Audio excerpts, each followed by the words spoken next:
A Associação Nacional dos Confinadores, a SOCON, apresentou seu novo posicionamento recentemente.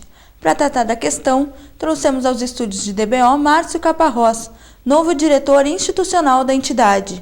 Bem-vindo, Márcio. Obrigado, bem-vindo pelo convite. Eu gostaria de começar te perguntando sobre esse novo posicionamento da SOCON e o que motivou essa mudança.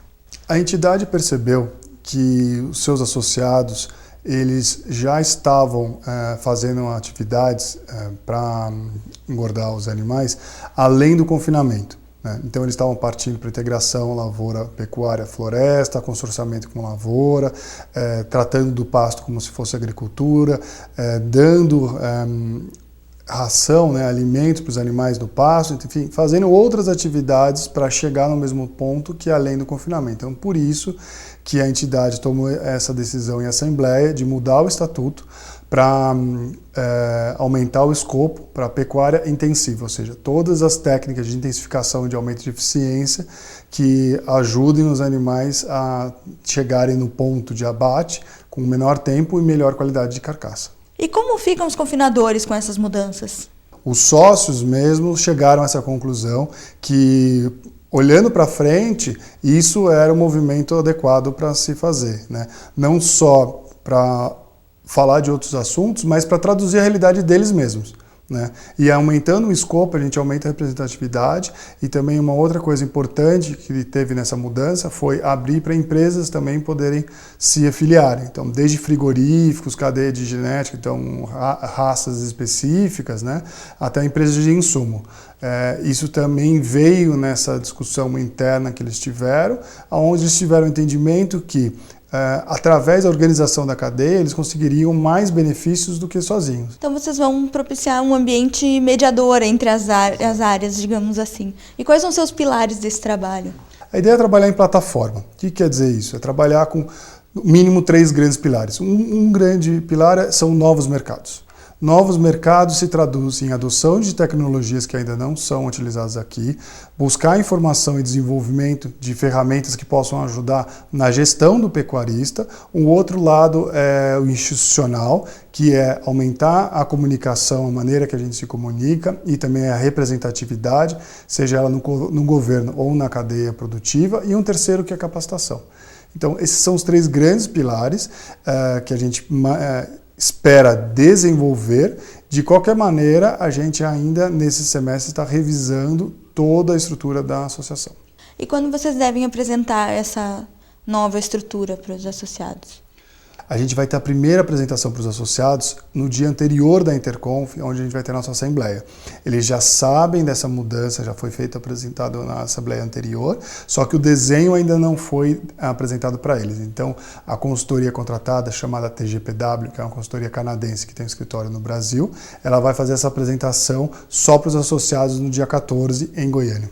Queria saber um pouquinho, antes da gente entrar no assunto Interconf, de quais são essas tecnologias a que tu te referes e também como vocês pretendem viabilizar essa capacitação, se já há algum direcionamento nesse sentido. Hoje grande parte são ideias, né?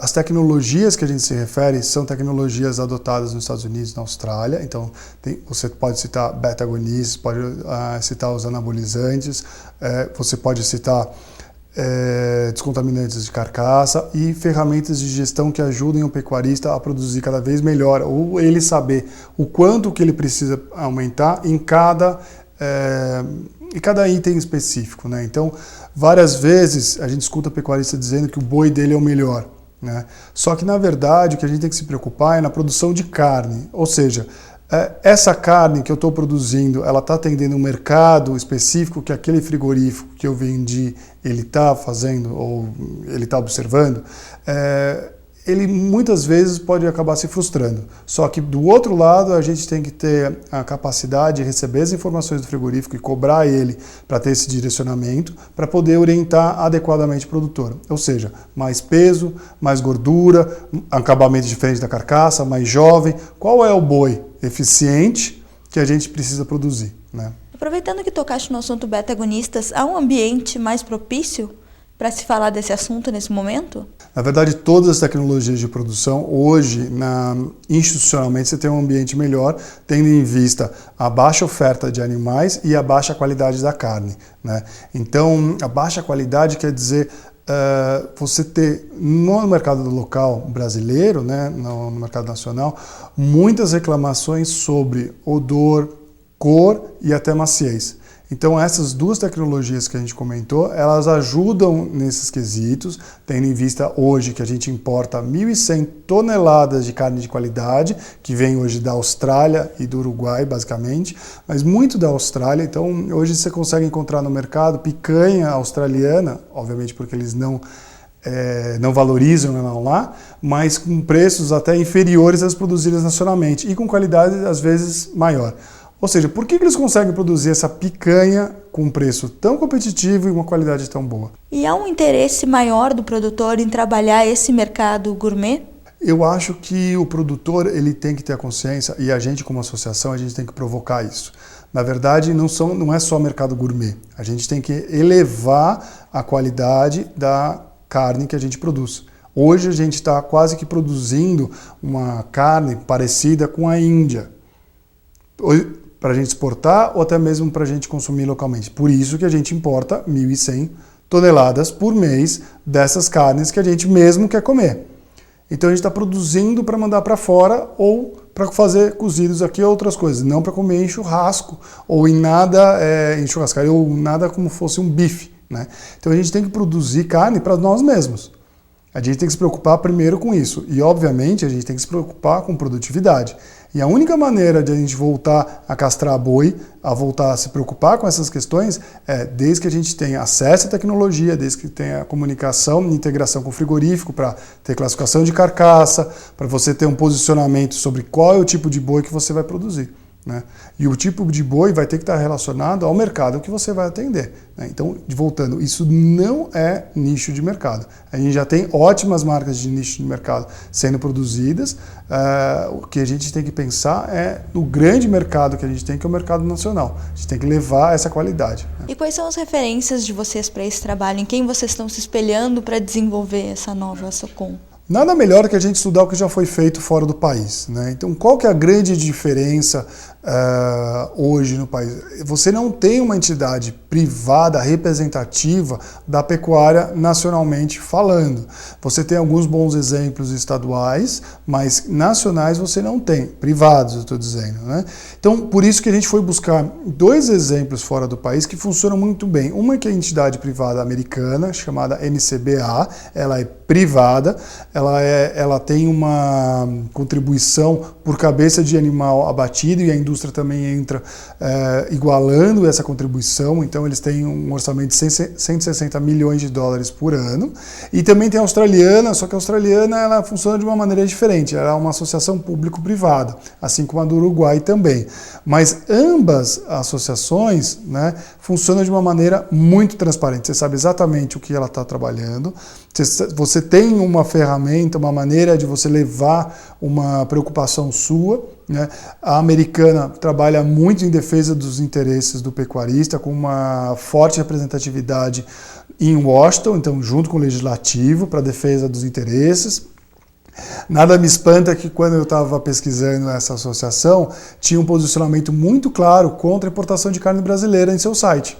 Ou seja, eles criam uma posição, publicam no site e mandam para todo mundo que eles precisam se comunicar, né? E por outro lado, a Associação da Austrália, eles trabalham muito bem com internacionalização, ou seja, com inteligência de mercado, com campanhas. Então, no site deles dá para você ver a capacidade que eles têm de captação de informações de preços, de informação de produção de toda a cadeia produtiva, e eles traduzem isso em campanhas específicas, por exemplo, o Japão. Então, você tem um site na língua japonesa, você tem promoções no varejo japonês, né, obviamente escrito na língua local, com a cultura local, promovendo a carne australiana.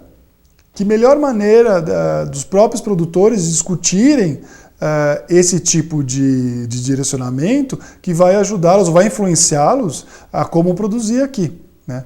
Se a gente tem uma boa conexão entre o que os mercados precisam, fica muito fácil, ou muito mais fácil, ou possibilita, na verdade, eu fazer meu planejamento de produção.